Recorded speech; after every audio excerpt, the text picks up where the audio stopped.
So now let's start. So now let me try. So now let me start taking all of. So now let me. So now let. So now let me start taking all apart and start wiring this all in.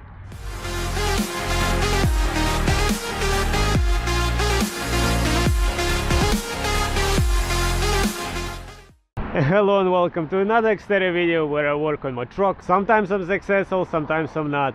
And on today's video I'm gonna be doing some more electrical work on my truck, and to be precise, recently I installed additional fuse box inside of my truck, but the problem with it that it's always active. So as you can see, even when the truck is not running, this, which I installed recently, my dual USB charging port over here, is always active. So that's what I'm planning to fix today. And the way I want to fix that is I'm gonna be adding this heavy duty 12 volt 120 amp relay. So hopefully with the help of all of this, and I'm actually gonna be wiring up 2 more USB charging ports. I'll show you guys where in a minute. So hopefully by adding this heavy duty relay, I'm gonna convert my fuse box into kit, so it's only gonna be active when the power is on. So now let me start taking all apart and start wiring this all in. And this is the box I'm talking about, which I wired up underneath the steering wheel. But since the power comes directly from the battery, from the breaker, this is always active, and I don't really like that because, you know, why put extra load on the battery? So I'm gonna try to wire up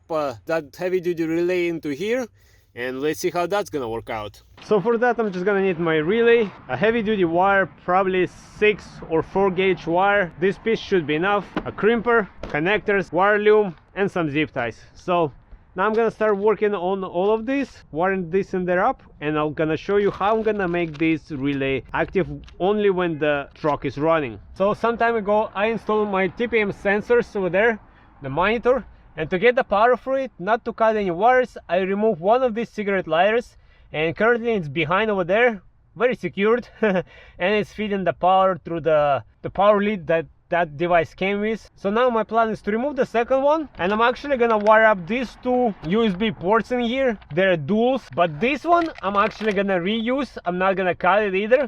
I'm gonna use this wire, which also gonna have a fuse inside, and these 2 leads are gonna be my trigger for my new heavy duty relay. So this is my plan. So now I'm gonna take everything apart, run all the wires to the appropriate location, do all the connection, and then I'm gonna show you if it worked or not. Alright, so as you can see, my cigarette lighter is out. So now I'm gonna get this cable inside there and run this cable to my fuse box and get the wires ready to be spliced into my relay. Now, because we're going to be using this kind of connection over here, I had to cut off the ends to put my own connectors, which is no big deal. It also gives us a chance to take a look at the cable better.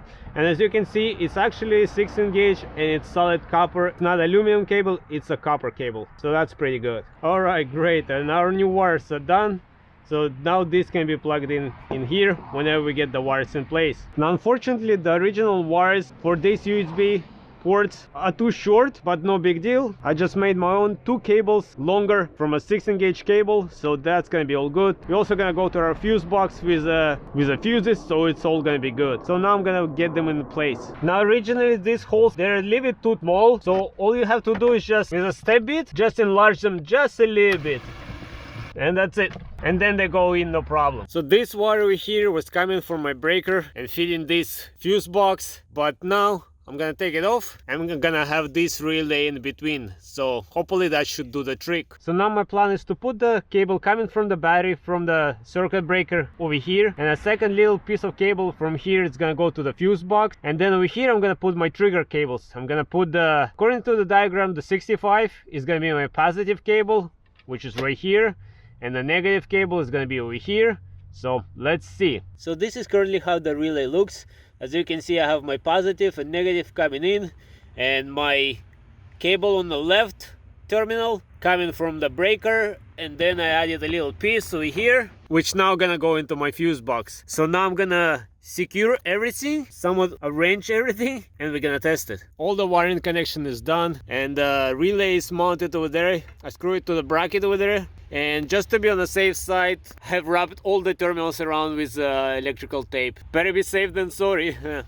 So now I'm just gonna put 2 fuses over here, 10 amp fuses, mount this in place, back in place, and we're gonna test it. So now we can wire up our new USB ports over here. So positive gonna go here and the negative over here, just like that. And now I can push them back in place and screw the nut from the other side. So now as I'm wiring all of this up, I run into one issue, that these cigarette lighters are not the same. The top one is only active when the truck is running, but the lower one is always gives out power. So I was planning to use the lower one, but whenever I connect my cable in there, it was giving me power over there right away, and it was basically defeating my purpose. So now what I'm gonna do, I'm gonna eliminate this one. I'm not gonna use this one. My wire, I'm gonna connect it to the top one. So I'm gonna disconnect my TPMS sensor power from here, and I'm actually gonna wire it up to that block as well. So that way I'm not gonna have this over here. So I'm gonna have to cut this right now, but hopefully I can still make it work. There we go. Now for that one we only need a 2 amp fuse, so that's what I put in here. So everything is wired up, everything is back in place. Now I'm just gonna put all this plastic back in place and we can test this. So let's turn the breaker on. Alright, and let's check. We have no power here, we have no power here. Also this one is off, there is no power here, and this of course is off. But now the main thing is, whenever we start the truck, we should get power on all of these units. So let's try that. Okay, I have power here and I have power here. That works great. And we have power over here on our new USB ports. So that's pretty cool. That's actually all worked out. Alright guys, and another project successfully done. I'm happy that I was able to wire up everything the way I wanted, with slight adjustments, but in the end it all worked out. So now that fuse box is keyed, so it's only active when a truck is running. That's how I really wanted it to work. So it didn't took me that long, maybe about a couple hours to wire up everything and figure out everything, but in the end I think it was worth it. As always, I'm gonna leave all the links in the descriptions to all the stuff that I use, and if you have any questions, always feel free to ask me. I'll do my best to answer and to help you guys. So on this note, I hope you guys enjoyed this video. I hope you might find it helpful, and as always, until next time, everybody, bye.